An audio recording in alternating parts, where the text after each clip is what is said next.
নমস্কার বন্ধুরা, চলো আজকে একটু ঘুরে আসি। বুঝতেই পারছো এত আলোকসজ্জা দেখে আজকে চলো প্যান্ডেল হপিং করে আসি। একটার পর একটা দিন চলে যায়, আমরা ওয়েট করি কবে আসবে এই দিনটি। আমাদের সনাতনীদের সব থেকে বড় উৎসব দুর্গাপূজা। দেখো, দুর্গাপূজাতে আমরা সবাই প্যান্ডেল হপিং করতে বেরোই। আমিও গেছিলাম আমার আশেপাশে কিছু প্যান্ডেল হপিং করতে। এই প্যান্ডেলটা দেখতেই পুরো চোখটা জুড়িয়ে গেল। এত সুন্দর, এত দারুণ ফেলে দেওয়া জিনিস দিয়ে প্যান্ডেলটা করেছে। দেখো, তোমরা সবাই দেখতে পাচ্ছ নিচে দেখো বোতল ঝুলছে। প্লাস্টিকের যে বোতলগুলো আমরা জল খেয়ে ফেলে দিই, সেই বোতলগুলো ওরা কালার করে কত সুন্দর একটা কারুকার্য করেছে। হাতের কাজ জাস্ট অতুলনীয়। হাজার হাজার মানুষের পরিশ্রমের ফল এটা। শুধু যারা প্যান্ডেল সাজাচ্ছে, যারা কারুকার্য করছে তাদের নয়, তাদের সবার একত্র মিশ্রিত একটা পরিশ্রমের ফল। আর মাকে দেখো কতটা আধুনিকভাবে, মণ্ডপ সজ্জাটা ঠিক এভাবেই করা হয়, যেভাবে মণ্ডপটা আমাদের সাজানো হয় সেভাবেই প্রতিমাটাকেও সেই আদলে তৈরি করা হয়। চোখগুলো জুড়িয়ে গেল। এরপর চলে যাই অন্য আর একটা প্যান্ডেল। এখানে এত ভিড়, এত ভিড়, অসম্ভব সুন্দর। আমি দূর থেকে ক্লিপ নিয়েছিলাম। প্রচণ্ড ভিড়। নিচে যে এরিয়াটা দিয়ে ঢুকতে হচ্ছে প্যান্ডেলে, সেখানটার পায়ের নিচেটা পর্যন্ত লাইটিং করেছে। এই সময় এত ভিড় ছিল, ফোনটা হাত থেকে পড়ে যাওয়ার একটা সম্ভাবনা ছিল। সেই জন্য ফোনটাকে একটু ঘুরিয়ে নেওয়া হয়েছিল, যার জন্য ভিডিওটা ক্লিপটা এরকম দেখাচ্ছে। তোমরা একটু কষ্ট করে দেখে নিও। অসম্ভব সুন্দর। এখানেও মায়ের মূর্তিটা একটা অপরূপ রূপ দিয়েছে ওরা। আমি যতটা কাছ থেকে পেরেছি করার চেষ্টা করেছি, কারণ প্রচণ্ড ভিড় ছিল।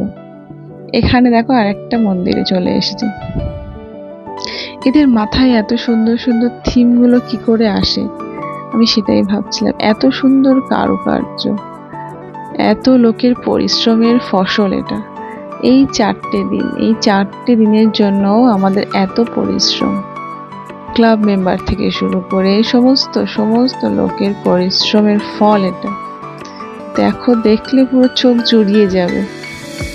এরকম নয় যে শুধু কলকাতাতেই খুব ভালো ভালো প্যান্ডেল হয়, ছোট ছোট জায়গাতেও এখন এত সুন্দর সুন্দর প্যান্ডেল হচ্ছে।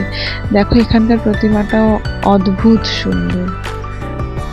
প্রতিমার দিকে চোখ গেলে সেখান থেকে আর নড়তে ইচ্ছা করছিল না, এত সুন্দর। এরা থিমগুলো এত সুন্দর করে, তার ওপর ডিপেন্ড করে এরা প্রতিমা সজ্জাও করে।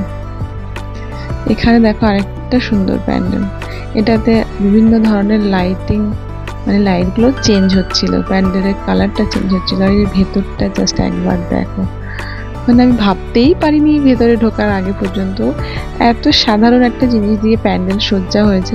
বাট ভিতরে ঢুকে এত সুন্দর, এত সুন্দর, ফোনে হয়তো সেভাবে বোঝাতে পারছি না, কিন্তু নিজের চোখে না দেখলে সত্যি বিশ্বাস করা যাবে না। দেখো, এগুলো সব স্টিলের বাটি, গ্লাস, বিভিন্ন সাইজের বাটি আর গ্লাস দিয়ে তৈরি করা। অসম্ভব সুন্দর ছিল ভেতরটা। পার্সোনালি এই মন্দিরটার ভেতরের যে সজ্জাটা এত সুন্দর লেগেছে, এত ইউনিক, এত ভালো লেগেছে যে যত বলবো ততই আমার মনে হয় কম বলা হবে। আর প্রতিমা, সবাই নিজের নিজের আদলের প্রতিমাটাকে তৈরি করেছে। আর এই প্যান্ডেলটা খুব সাধারণ, বাট কিন্তু খুব সুন্দর। এখানে মাটির কারুকার্য ছিল। দেখো, সব জিনিস তোমরা হয়তো ফোনে অতটা ভালো বুঝতে পারবে না, বাট নিজের চোখে না দেখলে এটাও অপরূপ সুন্দর ছিল। আর প্রতিমা সজ্জা তো সত্যি খুব অসাধারণ। আর একটা প্যান্ডেলে চলে যাই ভেতরে, দেখা যাক কি আছে। এটার ভেতরে প্রতিমাটা অসম্ভব সুন্দর। আর হাতের কারুকার্য দেখো, নিখুঁত কাজ যাকে বলে, একদম নিখুঁত কাজ, কোথাও খুঁত ধরা যাবে না। আর দেখতে দেখতে চোখটা জড়িয়ে যায়। উপরটা দেখো, একদম উপরটা সাধারণ একটা লাইট কিন্তু ঝুলিয়েছে, বাট এটার পিছনে যতটা কাজ আছে সত্যি সুন্দর। আমার তো গিয়ে চোখটা পুরো আটকে গেছিল। আমি দেখছিলাম এত সুন্দর কাজ, যেহেতু প্যান্ডেলগুলোতে হাত দিতে দেয় না। প্রতিমা দেখো কত সুন্দর প্রতিমা, চোখ জুড়িয়ে যাওয়ার মতো প্রতিমা। চলো আরেকটা প্যান্ডেলে চলে এসেছি। এটাতে দেখো, এটা থিমটা একদমই অন্যরকম, খুব ইউনিক। এদের মাথায় এত সুন্দর সুন্দর থিম যে কোথা থেকে আসে সত্যি ভাবার বিষয়। কত ভেবে চিনতে এরা এত সুন্দর সুন্দর থিম করে আমাদেরকে দেখানোর জন্য। এখন বাচ্চাদের বইয়ের ব্যাগটা খুব বেশি ভারী হয়ে যায়, কারণ আমরা যখন পড়াশোনা করেছি বইয়ের ব্যাগগুলো এত ভারী ছিল না। পড়াশোনার যে বোঝটা দেখো, সেটাই এখানে বোঝাতে চেয়েছে। ছোট ছোট বাচ্চাদের উপর কত পড়াশোনার চাপ, এই ছোট্ট মাথায় আর কতই ধরে বলো। কিন্তু মাথাতে তো রাখতেই হবে, আমাদের তো যুগের সাথে তাল মিলিয়ে চলতে হবে। তার জন্য তো আমাদেরকে এই ছোট ছোট বাচ্চাদেরকেও এত ভারী ভারী ব্যাগ বয়ে ওদেরকে স্কুলে পাঠাতে হয়। আর এখানে মাকে দেখো, মা গণেশ ভগবানকে কোলে নিয়ে, একটা অপরূপ দৃশ্য। আর দেখো এটা একদম সিম্পল, শুধু বাঁশি হয়তো দেখতে পাচ্ছ তোমরা, কিন্তু অসাধারণের ভেতরে ভেতরে পুরো কাচের টুকরো, মানে যে আয়নাটা হয় না কাচের, সে আয়না দিয়ে ডেকোরেট করা, অসম্ভব সুন্দর লাগছিল বাইরে থেকেও। আর ভেতর থেকে তো মানে জাস্ট অসম্ভব সুন্দর বললেও মনে হয় কম বলা হবে। উপরটা জাস্ট দেখো, ছাদটা দেখো, সাইডগুলো দেখো, এত সুন্দর। উপরটা কি দিয়ে তৈরি বলো তো? আমাদের বট গাছ আছে না, বটের পাতা দিয়ে উপরটা তৈরি।